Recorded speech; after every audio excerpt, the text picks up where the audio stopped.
people are very surprised when they see how much fat I eat in one day. Well, I'm here to tell you that eating fat does not make you fat, but it depends on the kind of fat that you're eating. So if you're having processed, hydrogenated, and all these fake butters and packaged and processed foods, yes, those fats will make you fat. But if you're having healthy fat from healthy fat sources, those fats will actually help you burn fat. So number one, I want you to know that your body actually cannot function without these healthy fats. Your hormones cannot work properly, your brain and your nervous system cannot work properly, there are a lot of your organs, digestion that just will not function at optimum if you do not feed your body healthy fat.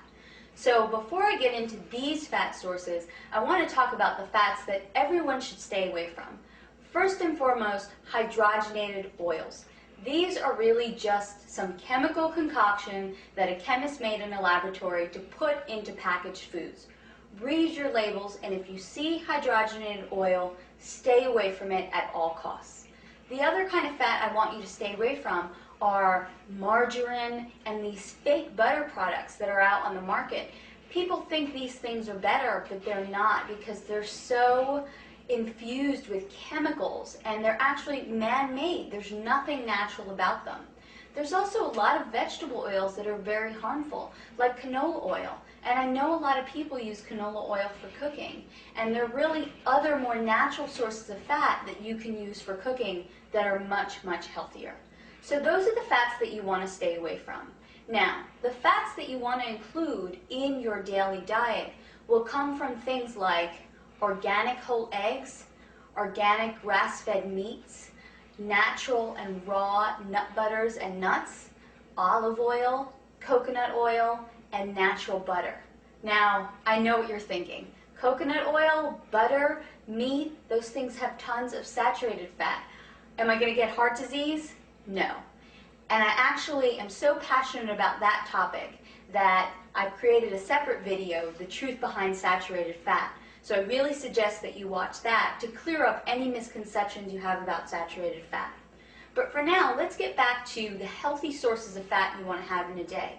Oh, and I actually forgot, salmon. What a great, great source of omega-3s along with flaxseed oil and walnuts. So here you have all of these choices. How are you going to incorporate them into your day so you get a healthy amount of fat during the day? For breakfast, if you make yourself eggs, make sure that you make the whole egg. You must eat organic eggs to benefit from the fat in the yolk. An organic egg actually has a high amount of omega-3s in the yolk, where a conventional egg does not. So do yourself a favor and only buy organic eggs. So there's your healthy source of fat in the morning. And I would cook my eggs in either coconut oil or butter. Now, as a snack, I always carry around raw nuts and nut butters, preferably almonds for their high fiber content and walnuts for the high amount of omega-3s. So there you go, healthy fats for your snacks mid-morning and mid-afternoon. For lunch and dinner, you can have some salmon, which has omega-3s in it. You can use olive oil as your dressing. You can include an avocado on a salad or with your vegetables. And there you have included a healthy fat in every single one of your meals. Honestly, once I incorporate healthy fat into a lot of my clients' meal plans, they actually feel less hunger throughout the day. They feel more satiated, and then it's a lot easier to eat healthy because they feel satisfied. So if you're feeling hunger all day long, you're probably not eating enough good fats. So for more information on how to put together a healthy, satisfying, fat-burning meal plan for yourself,